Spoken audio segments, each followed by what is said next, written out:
Now a historic effort right here in Georgia and an ongoing effort to create Georgia's first ever national park.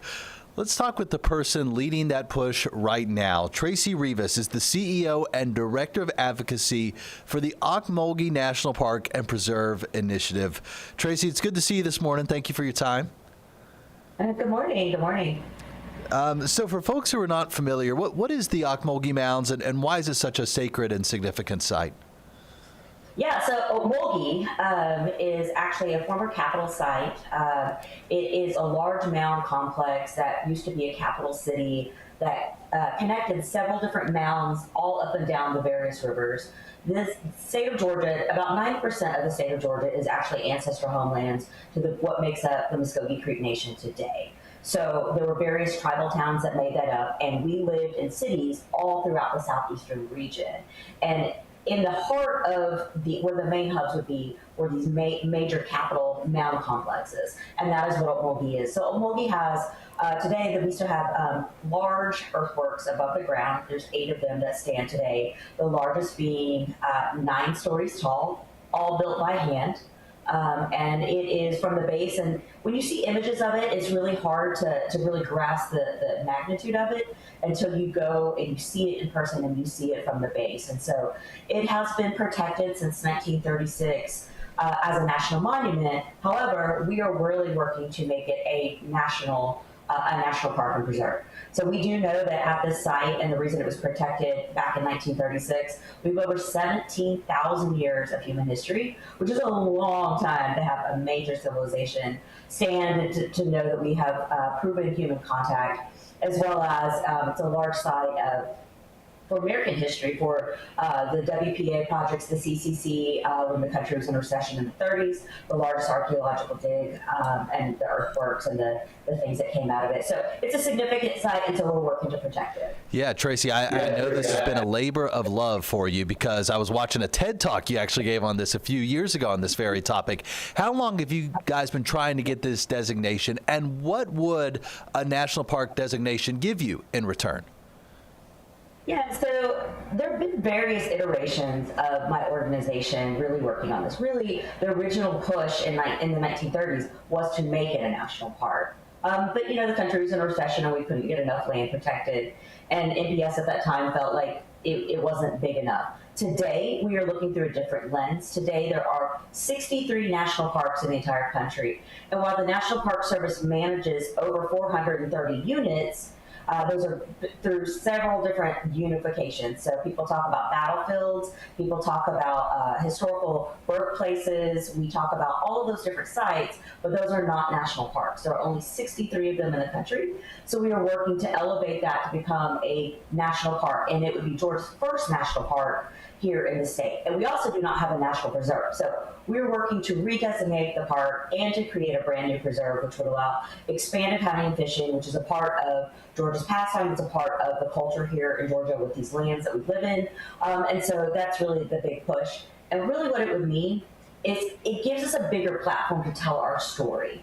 These lands are so significant culturally, and it gives us a chance to talk about what really happened here. People travel all over the world to see ancient civilizations. We go to Rome, we go to Greece, we go to Egypt, but we don't realize what we have in our own backyard.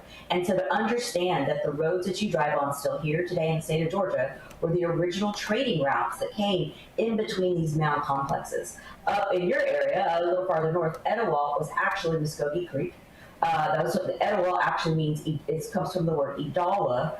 And so that's the same type of complex. But Ocmulgee is a bigger complex. So much that when we left and were removed on the Trail of Tears and went to Oklahoma, we named our capital city in Oklahoma Ocmulgee. So Ocmulgee is a Muscogean word. It does mean boiling waters. It is a warm water river on the river as it drops below the fall line. And so there's a lot of significance there. So besides bringing history and awareness, it also elevates tourism.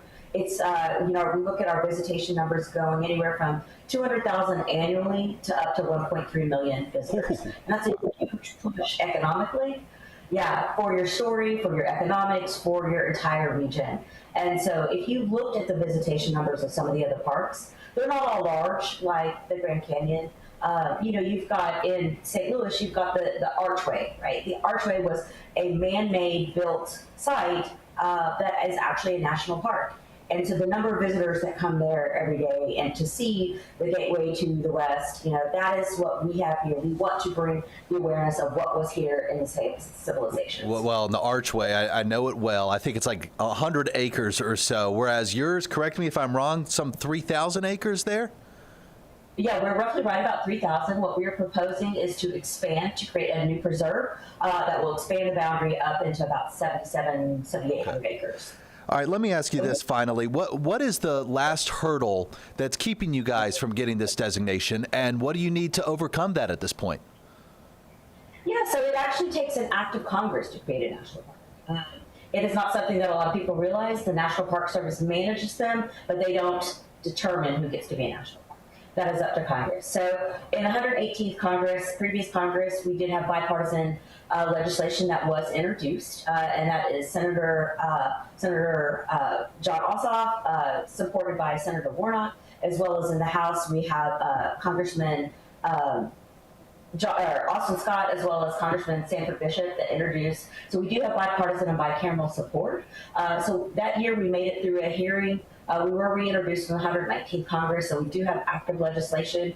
And we have almost the entire support of the entire state of Georgia in full support. So bipartisan, bicameral support. Right now the country needs a win, and this is something that I believe that we can all get behind to get outside, to see what we have in these beautiful lands, and to protect them. So when could that legislation be introduced? Well, the legislation is introduced. So we were introduced in March of this year for the 119th Congress. We did have a hearing in December of last year. Well, it was introduced last year in 2025. Right. So we're still in the 119th session of Congress. So we have an opportunity really later this year, I believe, that we could see some big movement. It really does take all of us making sure our members of Congress know what we want. It is up to the people to reach out and tell their legislators how important these lands are, and that we need to get these lands protected. So besides what we're doing here in Middle Georgia, the Muskogee Creek Nation, the ancestral tribe, my tribe, would actually come back and have a larger role in protecting these lands and helping to correct some of the stories. Tracy Rivas, thank you so much. I hope we can have you on in a few more months talking about how you now have National Park next to your name. So stay in touch, please. All right, we'll talk soon.